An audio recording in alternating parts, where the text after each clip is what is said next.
Amang banal, maraming pong salamat sa oras na ito, Lord. Ang kapurihan ay para sa iyo lamang, Panginoon. At Lord God, sa oras mo ito, humihingi po kami ng tawad sa lahat ng aming pagkakasala, Panginoon. Salamat po sa pag-ibig mo, Panginoon, pagmamahal sa amin, sa kabila ng aming pagkukulang. At Lord God, sa oras mo ito, ikaw po yung makita, marinig at magsalita, Panginoon. Pangunahan mo po kami sa aming mga gagawin, Panginoon. Lord, tulungan mo po kami spiritually, physically, at financially. Salamat po muli. Ito po aming dalangin sa pangalan ni Jesus. Amen.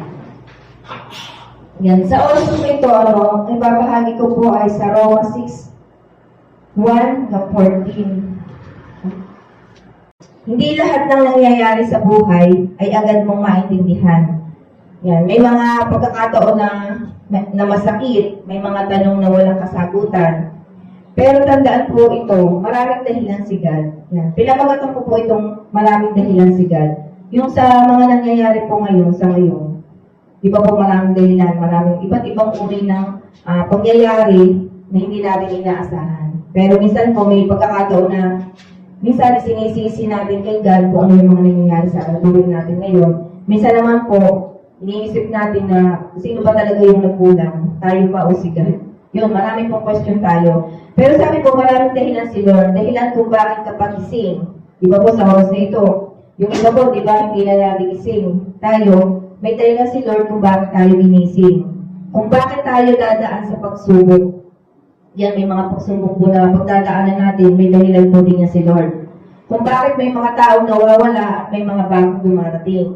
Yan din po yung may dahilan si Lord kung bakit nangyayari ito.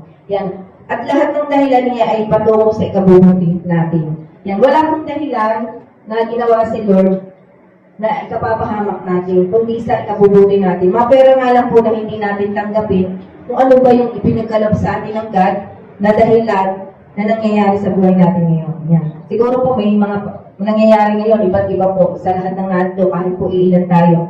Pero iba't iba po yung nangyayari sa buhay natin. Amen po ba?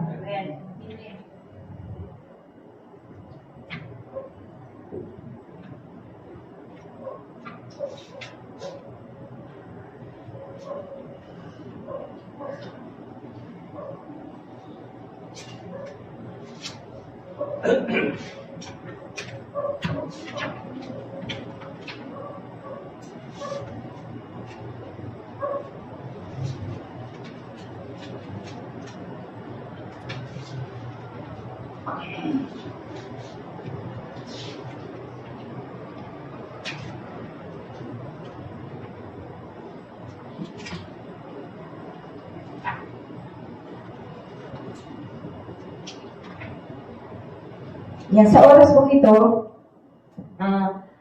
kung ano mo po yung dahilan na inano ng Lord para sa atin, kailangan po natin tanggapin ito at hindi po natin ibalik sa Lord kung ano yung dahilan. Halimbawa, hindi po natin kagustuhan yun.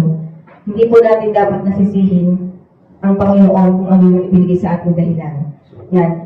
Ang ikapubuti po natin, yung pinakang sentro ng Panginoon, hindi po yung sa ikapapahamak natin. Kaya po sa oras na ito, narito po tayo dahil may dahilan si Lord. Narito po tayo upang tanggapin siya ng buong buo.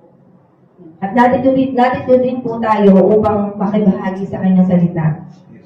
Yan. Amen po ba?